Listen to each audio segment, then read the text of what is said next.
तो मेरा पहले अब आज का पॉइंट ये है कि अपने आइडल्स को, अपने जिन लोगों को भी तुम मानते हो, जिन लोगों से भी तुम इंस्पायर होते हो, उनको बहुत सोच समझ के चुना करो, बहुत सोच समझ के, क्योंकि on some level they are god to you, on some level.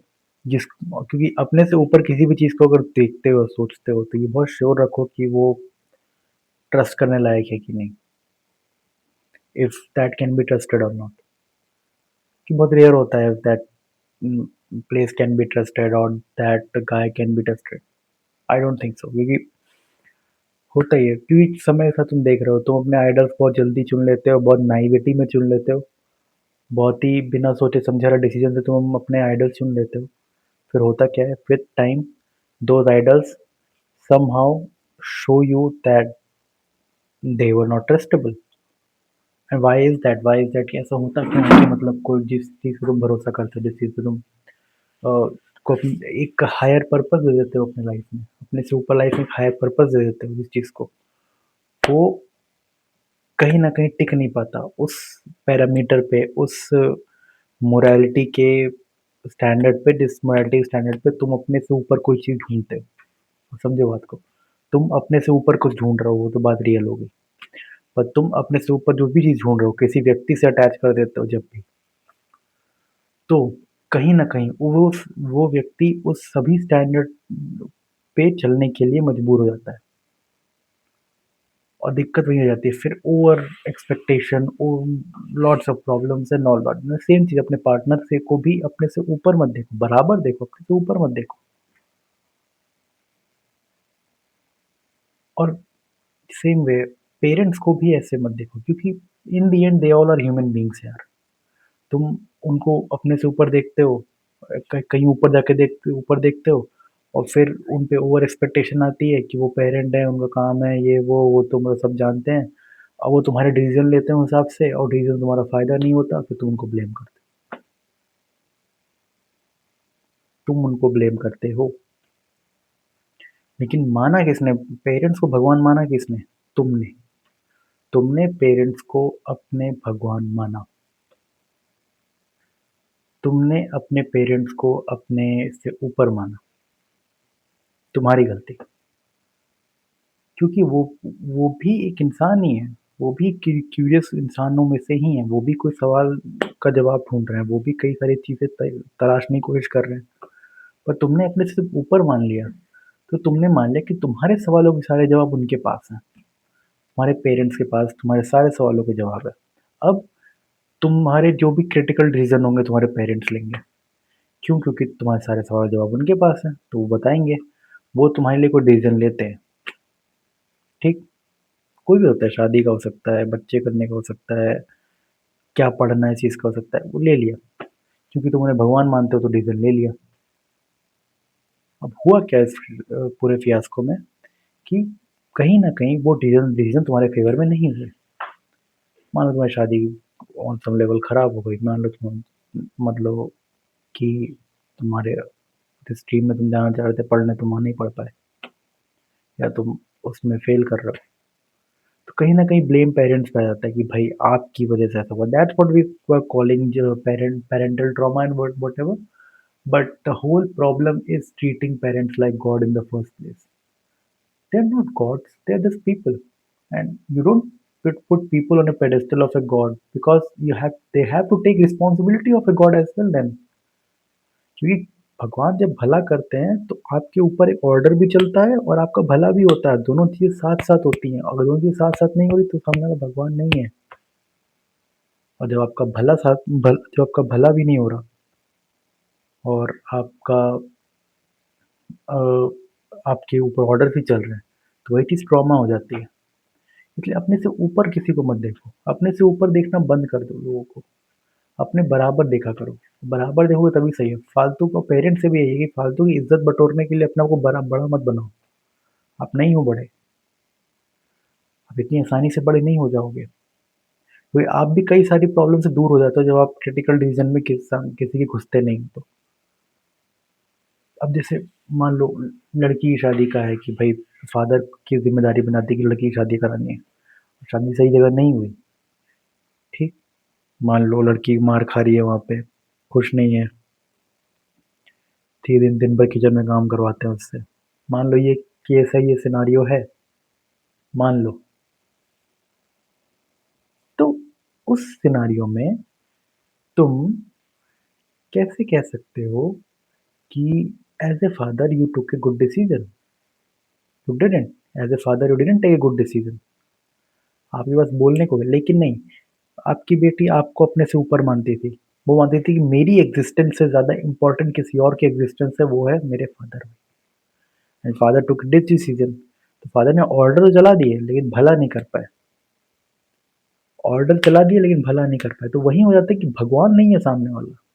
भगवान ऑर्डर चलाते हैं लेकिन फायदा भी होता है आपका, because the god knows the best. आप किसी को भी भगवान बना देते हो। आप अपने फादर को भगवान बना देते हो, अपनी मदर को भगवान बना दोगे, अपने किसी रिलेटिव को भगवान बना दोगे, सब तो भगवान ही है भाई। उनके अच्छा, उसमें भी लेयर है, फिर उनके भगवान, उनके फादर है, सबके अंदर भगवान ही ढूंढते रहोगे। क्योंकि मैं इस पर्सपेक्टिव से, भगवानी पर्सपेक्टिव से इसलिए बोल रहा हूँ क्योंकि हमेशा यही चीज़ रिलीजन का यूज़ किया जाता है अपनी बात मनवाने के लिए, नॉट द लॉजिक। कि भाई सब भगवान है, बड़ा भाई भी भगवान है, छोटा भाई भी भगवान है, सब भगवान है। कोई भगवान नहीं है। भगवान का मतलब होता है, सीधी बात, जिस जो फ्यूचर समझता है आपका। और पेरेंट्स क्योंकि समय के साथ नहीं बदलते, वो आपका फ्यूचर आपसे बेहतर नहीं देख सकते। May be on little bit of issues देख सकते हैं, बट मैक्सिमम केस में नहीं देख सकते। आप भी अपना फ्यूचर उतना बेहतर नहीं देख सकते, लेकिन ये नहीं है कि आप नहीं देख सकते तो आपके पेरेंट्स देखेंगे क्योंकि वो आपसे ऊपर के हैं। नहीं, पेरेंट्स की रिस्पेक्ट होगी, सब होगा, बट उनकी अंडरस्टैंडिंग आपको लेके आपसे बेहतर नहीं है। आपको ज़्यादा पता है अपने बारे में देन कि सामने वाले को। आपको ज़्यादा पता है अपने बारे में देन कि सामने वाले को। सामने वाला आपसे मिला ही नहीं है बहुत टाइम तक। साल में आप 2 बार जा रहे हो, अगर जॉब कर रहे हो तो साल में 2-3 बार आप जा रहे हो अपने पेरेंट्स से मिलने, छुट्टियों में। That's it. आपको समझ ही नहीं, आप खुद से रिलेट ही नहीं कर पाएँगे वो। आप अपने बारे में ज़्यादा जानते हो। तो हाँ, ये बात सही है, ऐसी चीज़ ज़रूर ढूँढनी है हमें जो हमसे ऊपर हो और हमारे बारे में हमसे बेहतर जानती हो, ऐसे हमें ज़रूर ढूँढना है। पर पहले इंस्टेंट पे माँ-बाप को बना देना वो रिस्पॉन्सिबिलिटी बहुत मुश्किल, क्योंकि वो रिस्पॉन्सिबिलिटी बहुत बड़ी है। वो रिस्पॉन्सिबिलिटी बहुत बड़ी है। ये तुम अभी लिख लो, वो रिस्पॉन्सिबिलिटी बहुत बड़ी है। वो पेरेंट्स नहीं उठा पाएँगे वो रिस्पॉन्सिबिलिटी, पेरेंट्स के बस का नहीं है। वो एडमिट नहीं करेंगे, बट क्योंकि उनको लगता है कि वो बोल देंगे कि हमारे बस का नहीं है तो तुम दूर चले जाओगे उनसे।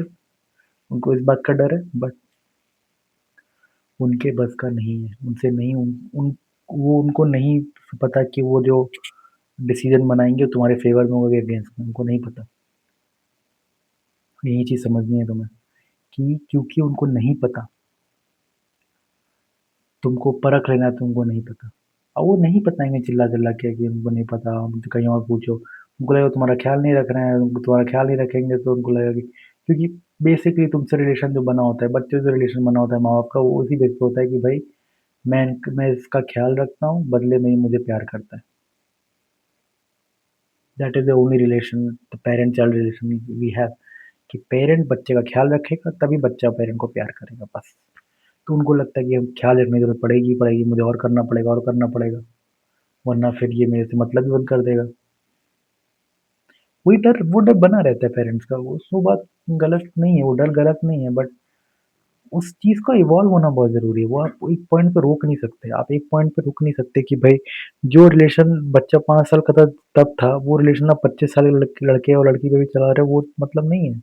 अब सामने वाले का आपको भला करना है, तो पेरेंट्स को भी अपने से कुछ ऊँचा ढूँढना पड़ेगा और बच्चों को भी अपने से कुछ ऊँचा ढूँढना पड़ेगा, और दोनों को साथ में मिल के उस बारे में बात करनी होगी कि ऐसा क्या है जिसकी डोर के दम पे हम अपनी लाइफ़ बेहतर कर सकें और खराब भी ना हो, और हम तीनों में आपस में बन और हम चारों में तीनों आपस में बनी भी रहे।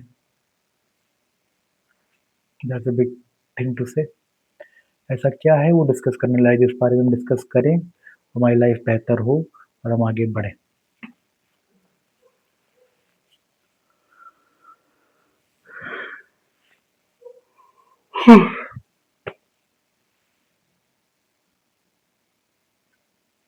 पॉइंट हमेशा से यही आता है, पॉइंट हमेशा से ऐसे ही आता है आप लोग के सामने और आपने कभी ध्यान नहीं दिया है।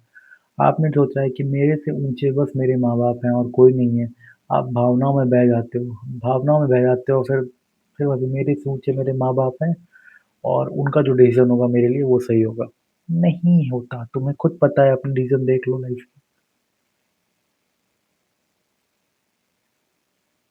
तुम अपने पेरेंट्स के ऊपर अननेसेसरी रिस्पॉन्सिबिलिटी डालते हो और फिर तुम अपनी लाइफ़ खुद खराब करते हो, फिर जब पेरेंट्स के दिए हुए डिसीज़न से तुम्हारी लाइफ़ बेहतर नहीं होती फिर तुम उनको ब्लेम करते हो। That's what is happening, what I will say, not तुम पे पर्सनली बट ओवरऑल लोगों की यही प्रॉब्लम है। They are just blame I think people are blaming too much on parents and not realizing the fact that it's they are the first one who said कि भाई मेरे parents तो मेरे भगवान जैसे हैं तो मैं तो उनकी ही बात मानता हूँ। अगर आप ऐसे बच्चे हो तो गलती आपकी है। आपने किसी ऐसे को भगवान बनाया जो खुद अपने आप को नहीं ढूंढ पाया, खुद अपने आप को ढूंढ रहा है जो समाज में, जो खुद इसी क्यूरियोसिटी में है कि मुझसे ऊपर क्या है, जो खुद आपकी प्रॉब्लम में ही है, जो आपकी कंफ्यूजन है उसी कंफ्यूजन में भी वो भी जी रहे हैं। उनको नहीं पता कि भाई मैं किस में किसी डिसीजन लूँ। अब उनके पेरेंट्स ने उन्हें बताना बंद कर दिया है। आपके माँ-बाप के जो माँ-बाप के दादा-दादी हैं उन्हें बताना बंद कर दिया है भाई उनकी उम्र हो गई है, उनकी तबीयत खराब रहती है, वो मैक्सिमम डिसीजन नहीं बता पाते। तो वो अपने पे निर्भर हैं। आपके डिसीजन वो डायरेक्टली लेंगे तो वो इनको डायरेक्टली लेते हैं और उनको ऐसा लगता है कि भाई अगर मैं इसके डिसीजन नहीं लूँगा तो ये मुझसे प्यार नहीं करेगा। आपने डेफिनिशन ही प्यार की नहीं बताई है। आपने नहीं बताई है एज़ अ चाइल्ड आपने नहीं बताया। आपने अपने पेरेंट्स को रखा भगवान के स्थान पे। आपने अपने पेरेंट्स के डिसीजन माने। आपकी लाइफ मान लो चलो उतनी उस ट्रैक पे नहीं गई जिस ट्रैक पे जानी चाहिए थी। तो गलती आपकी हुई ना, आपने माना डिसीजन, आपने क्यों भगवान माना भाई? भगवान को भगवान मानो। ये कहना आसान होता है कि भाई ठीक है, माता-पिता में भी भगवान है, बड़े भाई में भी भगवान है। बट जब इस चीज़ का लिटरल मीनिंग आप लेते नहीं हो ना, तो बहुत बुरी लाइफ चली जाती है। बोले भगवान है का मतलब ये नहीं है कि वो भगवान ही है। माता-पिता में भगवान है। अब माता-पिता अपने अंदर के भगवान को सीरियसली लेंगे तो वो भगवान है। आपके अंदर भी भगवान है, पर आप अपने अंदर के भगवान को सीरियसली लोगे तब आप भगवान हो। और अभी जब तक वो केस बना नहीं है, तब तक के लिए एक दूसरे को भगवान मत मानो। नहीं हो पाएगा कुछ वरना। एक दूसरे को भगवान माने रहना बहुत मुश्किल हो जाता है। भगवान को ही भगवान मानो। एक भगवान मान लो कोई भी चुन लो, हिंदुइज़्म में बहुत सारे हैं। एक चुन लो, बस टिके रहो वहाँ पे और वहाँ से जवाब ढूँढ लो। वो उसी उसी को सबसे ऊपर मानो, उसको अपने माँ-बाप से भी ऊपर मानो। नहीं मतलब माँ-बाप भी पूजें उनको, माँ-बाप से ऊपर मत मानो भाई, सॉरी ऑफेंड हो जाओगे तो। बट उस भगवान को ऐसे रखो कि भाई ठीक है, सब तीनों मिलके पूजा कर लो, भगवान विष्णु ढूँढ लो, भगवान कृष्ण को ढूँढ लो, उनकी पूजा कर लो, that's but it's I am not saying from the perspective of religious ritual और समथिंग कि मैं ये नहीं कह रहा पूजा-वूजा अर्चना करो, वो सब चीज़ें कुछ होगा। बट मेरा पॉइंट ये है कि अपनी साइकोलॉजी में तुम किसके डिसीजन सीरियसली ले रहे हो ये मैटर बहुत करता है। अब तुम अपने भगवान तुमने अपने माँ-बाप को बना दिया, उनके डिसीजन तुम सीरियसली ले रहे हो। अब उस डिसीजन से तुम्हारा फ़ायदा अगर नहीं होगा तो तुम उनके ऊपर बरस पड़ते हो फिर वो उस चीज़ को ट्रॉमा बोलते हो। तो गलती कहीं न कहीं तुम्हारी है ना कि तुमने भगवान माना। तो अगर तुम भगवान मानने वाले हो तो भगवान को भगवान मानो, उनके डिसीजन देख लो, उससे अप्लाई कर लो, उसे अप्लाई कर लो, फिर देख लो तुम्हारी लाइफ चेंज होती है कैसे होती है। कि इससे क्या होगा ना ब्लेम फैमिली में आपस में नहीं जाएगा, ब्लेम भगवान पे जाएगा। अब भगवान पे क्या ही ब्लेम कर लोगे तुम। तो that's where the perspective of God comes in क्योंकि ओवर एक्सपेक्टेशन जब फैमिली में आती है ना तभी लड़ाइयाँ सबसे शुरू होती है। ओवर एक्सपेक्टेशन कि भाई मैं तुमसे इतना प्यार करता हूँ, तुम मेरे लिए ये नहीं कर रहे, तुम मुझसे इतना प्यार करते हो, मैं तुम्हारे लिए ये नहीं कर रहा हूँ, ये सब चीज़ें घूम फिर के सबकी लाइफ तहस नहस होती है और कुछ नहीं होता। सबकी लाइफ तहस नहस होती है, जितने भी लोग उस फैमिली में इन्वॉल्व हैं सबकी लाइफ तहस नहस होती है। तो पॉइंट यही आता है कि तुम अपनी फैमिली को बहुत सीरियसली लो, लेकिन भगवान उन्हें मानो जो तुम्हारा भला भी कर सके, प्लस तुम्हारे ऊपर भी हो और वो चीज़ ढूँढने वाली है, वो पैदा होती मिल नहीं जाती है। ऐसा नहीं है पेरेंट्स भगवान हो गए तो मतलब तुम्हें पता चल गया भगवान क्या है। नहीं, तुम्हें पेरेंट्स के अंदर ये भगवान को ढूँढना है, तुम्हें अपने अंदर ये भगवान को ढूँढना है, उसको एक एक्स फैक्टर मान लो, एक्स वेरिएबल का नाम दे दो और उस एक्स को ढूँढो, दैट्स द होल पॉइंट। मान के मत बैठ जाओ, तुम जिसकी डिसीजन लेके बैठोगे तुम उस पे ही बरसोगे अगर रिजल्ट खराब आया तो, यही होता है हर वक़्त। Your parents were not born with the responsibility of you. They were handed over the responsibility of yours. And they don't communicate it, I don't know why वो लोग इतना टाइम लगाते, छोटी बात कम्युनिकेट नहीं कर पाते अपने साइड से, इतना कौन सा बेचारापंती। लेकिन पेरेंट्स को बहुत पहले ही कम्युनिकेट करना चाहिए कि भाई हमें तुम्हारे बारे में इतना बेहतर नहीं पता है, तुम्हें भी अपने बारे में उतना बेहतर नहीं पता है, तो हम लोग कोशिश करेंगे हम तीनों मिलके कि तुम्हारा बेहतर भी हो और किसी को दिक्कत ना हो। जिससे ईगो बैटल हट जाएगी। ईगो बैटल दोनों साइड ईगो ही है कि बच्चे को लगता है मेरा अपना बेहतर मैं ही कर सकता हूँ, माँ बाप को लगता है कि बच्चे का बेहतर मैं ही कर सकता हूँ। We need to find the common ground, and the common ground is the fact that whether you understand कि दो लोग के रिलेशन, जो मैंने पहले बात की थी, दो लोग के रिलेशनशिप में हमेशा तीसरा फैक्टर होता है, और तीसरा फैक्टर है मैं, तुम और समाज। मैं, तुम और समाज।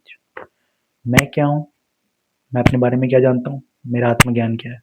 तुम क्या है, तुम क्या हो, तुम अपने बारे में क्या जानते हो, तुम्हारा आत्मज्ञान क्या है। और दोनों को मिलके जो पर्सपेक्टिव है सोसाइटी को लेके वो क्या है। ये तीन चीज़ें ही मैटर करती हैं दो लोगों के रिलेशनशिप में। तीन लोग भी रहें तो तीनों लोग के केस में ये मैटर करता है, हम तीन और ये समाज।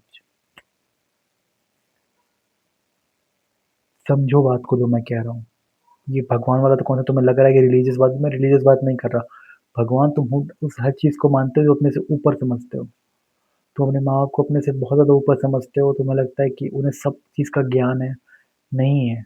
लेकिन हाँ, उन्हें ये लगता है कि अगर वो तुम्हारे डिसीज़न नहीं लेंगे, तुम्हारे छोटे-मोटे डिसीज़न नहीं लेंगे तो उनके तुम्हारी लाइफ़ में कोई वैल्यू नहीं रहेगी और तुम उन्हें दूर कर दोगे। उन्हें ये लगता है।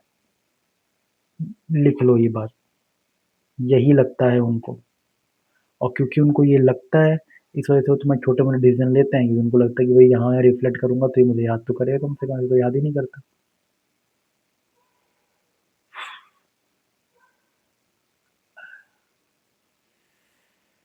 कहीं न कहीं यही दिक्कत है।